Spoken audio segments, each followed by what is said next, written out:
Madeleine McCann vanished. It was May 2007, Praia da Luz, Portugal, a family holiday. It turned into a nightmare. Her parents, Kate and Gary, they were having dinner.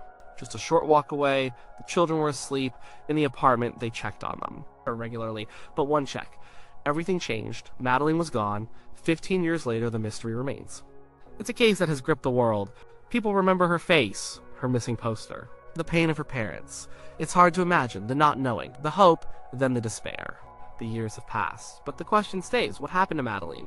Many theories have come and gone. Many leads, many suspects, all without a solid answer. The police investigations have been long and difficult. Portuguese police, British police, they have worked together. They have worked separately. Money has been spent. Time has been poured in. But still, no resolution. Imagine if one single clue could change it all. Not just another piece of information. Not just another theory, but one undeniable thing. Something that points directly to the truth. Something that breaks the case wide open. It'll be a monumental moment for her family. For the world.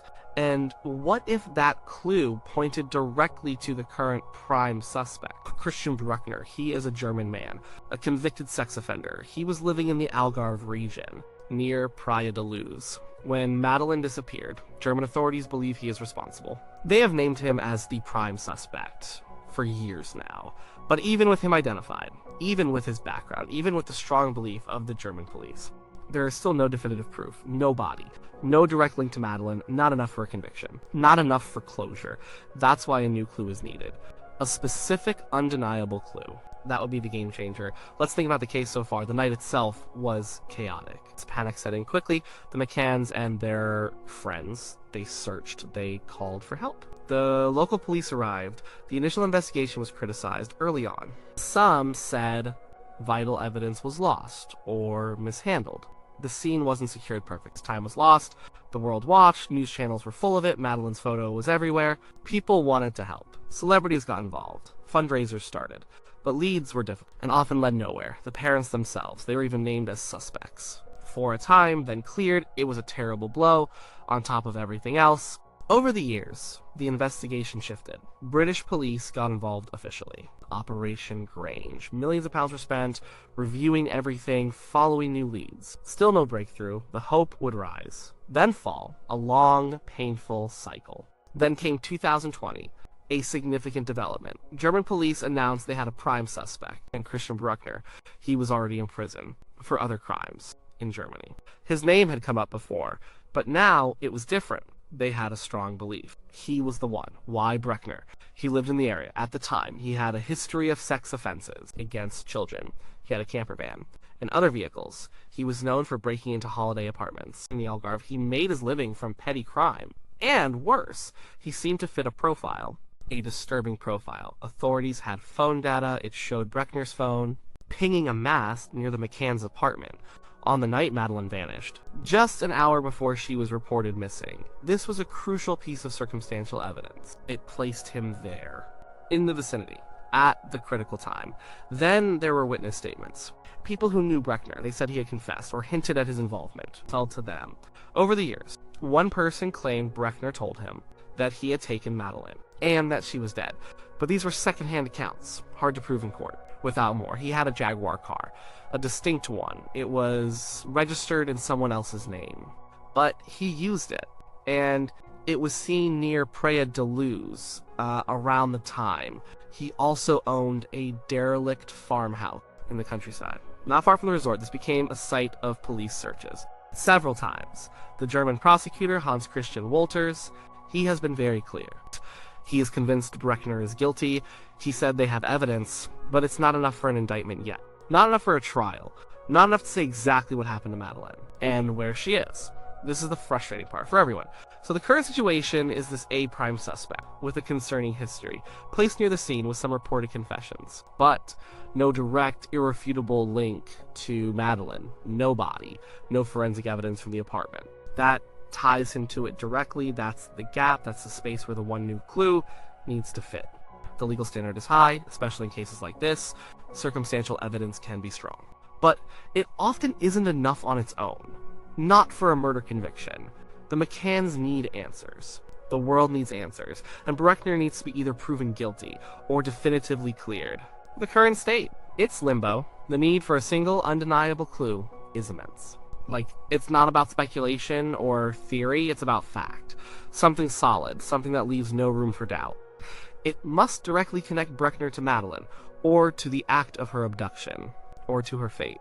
This is what would break the case wide open. Imagine a scenario. Police have been re-examining old evidence, not just files and reports, but physical items. Taken years ago, stored in boxes and police warehouses, they might contain clues. But back then, the technology wasn't available to fully process them, or maybe they were overlooked in the early rush.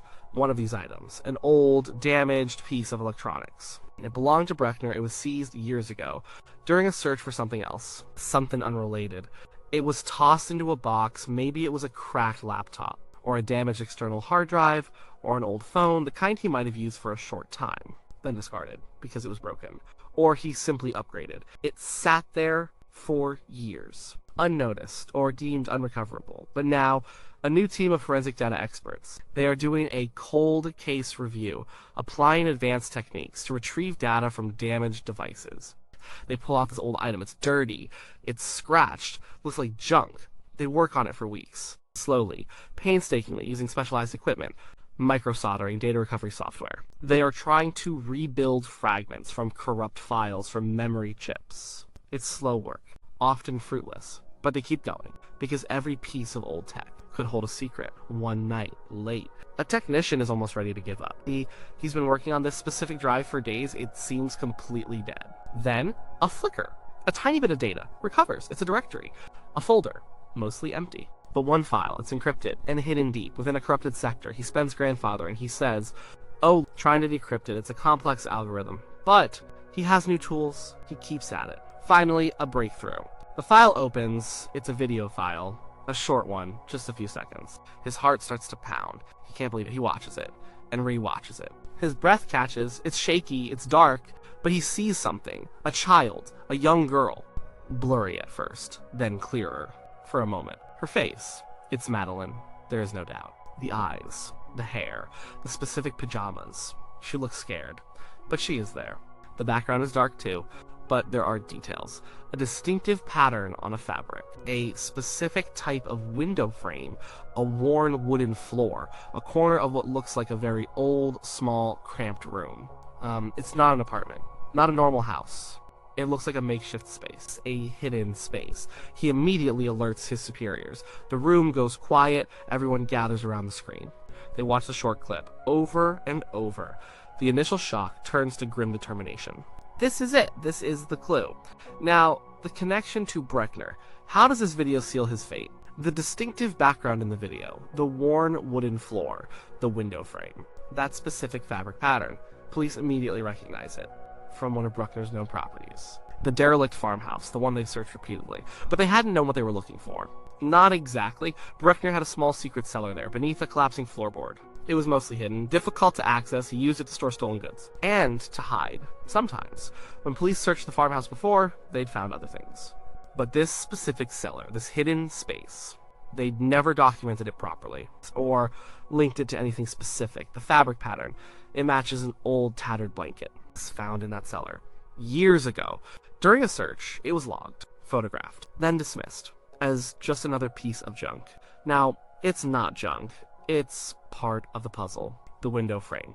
It matches. The wooden planks on the floor, the same unique marks. All consistent with that hidden cellar in Bruckner's farmhouse. Then there's the timestamp on the digital file. When was this video created? When was it stored? The recovered data reveals it. The file was created on May 4th, 2007, the day after Madeleine disappeared, and then immediately encrypted and hidden on that damaged device. It was an attempt to hide it, to bury it forever, but it failed. This timestamp is crucial. It places Madeleine in Bruckner's control in his hidden space. Within 24 hours of her disappearance. It's not a vague sighting, it's not hearsay. It's digital visual evidence directly linking him to her after she went missing. Forensic analysis confirms it's Madeleine. No doubt about it. Facial recognition experts, clothing experts, they all confirm it's her. In her specific pajamas, the same ones she wore that night. The video is short. Terrifyingly short. It doesn't show everything. It doesn't show what happened next. But it shows enough. It shows she was with him. in a place only he controlled, on the day after she vanished. This is the undeniable proof that links him directly to her abduction, and likely her death. This clue doesn't just place him near the scene, or suggest he might be involved. It shows him in possession of Madeleine, in a hidden location at a critical time. It shatters any alibi he might have had.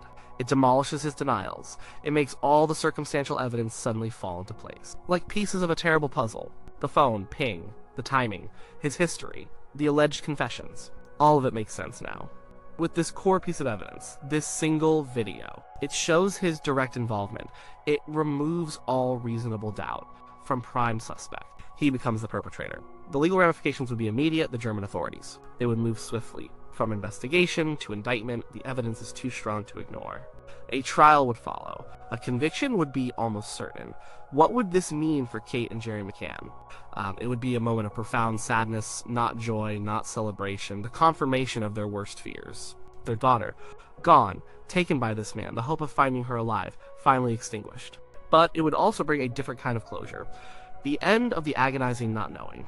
The end of the uncertainty, the end of the questions. For 15 long years, they would finally have answers. Not all the answers. They might never know every detail of her last moments or where her body is, but they would know who. And they would know when. And they would know why. It would be the start of a new chapter for them. A chapter of grief. But a grief that can finally begin. Because the truth has been found. Justice would be served. As much as it can be. In such a terrible situation, the public reaction would be immense. And relief. Sadness, anger, but also a sense of vindication for all those who never gave up hope of finding the truth. The Madeleine McCann case has been a global symbol of a child lost, a family heartbroken, a crime unsolved. This clue would change that symbol to one of truth found and justice delivered. Eventually, this kind of breakthrough. It offers hope for other cold cases too. The idea that no matter how much time passes, no matter how many dead ends, one tiny piece of forgotten evidence, one piece of old technology, one detail overlooked, can still hold the key, can still lead to the truth. That forensic science and persistent investigation can sometimes achieve the impossible. Even after so long, the human element of this case is always paramount. A little girl who vanished, her parents, who have never stopped searching, never stopped fighting for answers. This clue, this video, would be the culmination of their fight. The devastating yet necessary truth. So, one new clue. A hidden, encrypted video. It recovered from a damaged device belonging to Christian Bruckner, showing Madeleine McCann in a unique, identifiable location, a hidden cellar on his property, dated just after her disappearance. That is the one clue. That would break the Madeleine McCann case wide open. It would confirm the long-held suspicions against the prime suspect. It would provide the direct, undeniable link that has been missing for so long. It would finally give answers to a world that has waited, and most importantly, to a family that has suffered immensely. It would be a moment of terrible truth, but truth nonetheless, and that is what everyone longs for Madeleine.